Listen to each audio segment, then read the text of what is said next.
Priority sector lending को लेकर के नई गाइडलाइंस आई हैं 1 अप्रैल 2025 से एंड ये बहुत ज्यादा इंपॉर्टेंट है एंड तक जरूर गो थ्रू करना। टोटल प्रायोरिटी सेक्टर लेंडिंग के टारगेट में कोई भी डिफरेंस नहीं है, वो 40% सेम है। रीजनल रूरल बैंक्स के लिए 75% है और अर्बन कोऑपरेटिव बैंक्स के लिए टोटल टारगेट 60% का रहने वाला है। लेकिन एग्रीकल्चर का जो टारगेट है वो 18% तो है, लेकिन उसमें 14% का पार्ट एनसीएफ यानी कि नॉन कॉर्पोरेट फार्मर्स के लिए रखा गया है और उसमें से 10% जो है वो स्मॉल मार्जिनल फार्मर्स की तरफ जाएगा।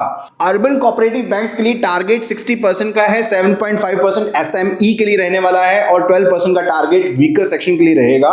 रीजनल रूरल बैंक्स के लिए वीकर सेक्शन का टारगेट 15% का है। एग्रीकल्चर में जहां पर नेगोशिएबल वेयरहाउस रिसिप्ट्स या फिर इलेक्ट्रॉनिक नेगोशिएबल वेयरहाउस रिसिप्ट्स के लिए पहले लोन 75 लाख तक का मिलता था, उसकी लिमिट बढ़ा करके 90 लाख की कर दी गई है और विदाउट दिस अगर सिंपल वेयरहाउस रिसिप्ट है तो लिमिट अब 60 लाख की है। फार्म क्रेडिट में नॉन ट्रेडिशनल प्लांटिंग, हॉर्टिकल्चर के लिए, अलाइड एक्टिविटीज के लिए या फिर परचेज ऑफ फार्म इक्विपमेंट के लिए जो लोन है आप 4 करोड़ का ले सकते हैं। अब 4 करोड़ का लोन मिल जाएगा आपको एनडब्ल्यूआर एंड ई एनडब्ल्यूआर के अगेंस्ट एंड अगर सिंपल वेयरहाउस रिसिप्ट है तो 2.5 करोड़ का लोन मिल जाएगा। फार्मर प्रोड्यूस ऑर्गेनाइजेशन या कंपनीज को अब 10 करोड़ तक का लोन मिल सकता है और अब अगर वो अपने फार्मर्स की प्रोड्यूस को परचेज करना चाहते हैं तो भी उनको 10 करोड़ का लोन मिल सकता है, जो कि पहले जीरो अमाउंट था। एग्रीकल्चर इंफ्रास्ट्रक्चर में पर बोरोअर 100 करोड़ रुपीस तक का लोन मिल सकता है। स्टार्टअप्स के लिए 50 करोड़ रुपीस तक का लोन मिल सकता है। Food and agro processing centres को